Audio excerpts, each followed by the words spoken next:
as you put it in the article, citing two sociologists who've criticized Graeber's work, is that it's not so much bullshit jobs, but bullshit in jobs, which I guess is one angle to it, which is especially today people experience the growth of neoliberal bureaucracy and a lot of forms of control, a lot of forms of bullshit in their job, which they experience as a trauma. But of course, one might go much further than that in terms of the sort of alienation and exploitation inherent in capitalist labor relations as a whole. But I think that's a neat way, at least, to distinguish, I guess, the post-work conception from the conception, I guess, which you advance, Anton, which is that of bullshit in jobs versus bullshit jobs, and the other aspect which we've already spoken about, which is the idea that everything is a job now, so that even jobs have colonized leisure. Absolutely, podcasting is a job, for example.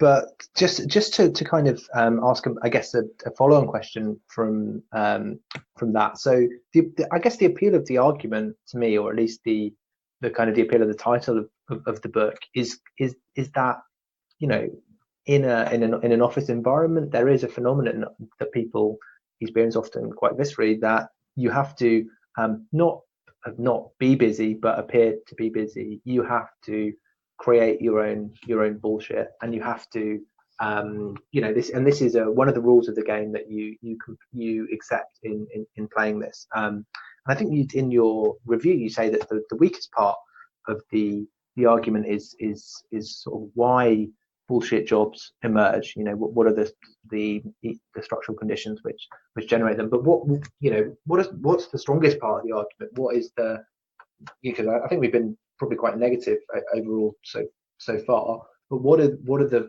bits of this book, or this approach to understanding work that have value in your opinion, if any? Well, I think he pitched it in a very powerful way, in that I think there is a cultural crisis of the work ethic, or cultural crisis in general, which the expression bullshit jobs partly captures. I think there are two paradoxes insofar as why is that book so specifically popular in elite circles? So why is it that he advertise it on The Economist and Bloomberg, all these classical spokesplatforms for the capitalist class? So why is it that they're so invested in buying into the story of bullshit jobs? So just really quickly, because in your review you do point this out, and I think it's really important that it basically was like an extended TED talk. It transcribed extended TED talk. Everybody loved it. Bloomberg loved it. The Economist, the Financial Times, the Guardian, and that is Slate, New Yorker. And that's the greatest testament to the crisis of the work ethic, right there, I think.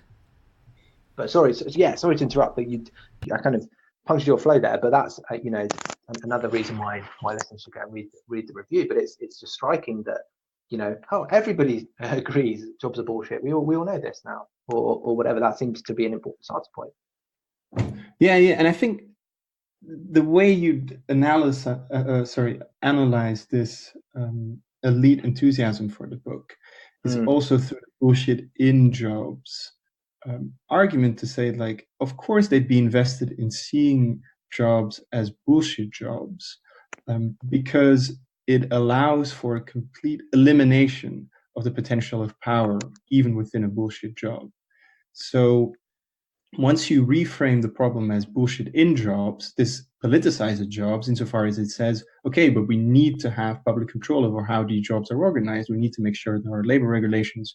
We need to make sure that these office workers get unionized as well, that we introduce models of strikes that can actually allow them to change their working environment. But if you just model it as a bullshit job, this already creates this tendency within the capitalist class, which is, okay, work is not important anymore. It's mainly within a sphere of consumption that people will look for emancipation, because they have no incentive whatsoever to invest in better working conditions in that case. So it doesn't coerce capital into anything specific.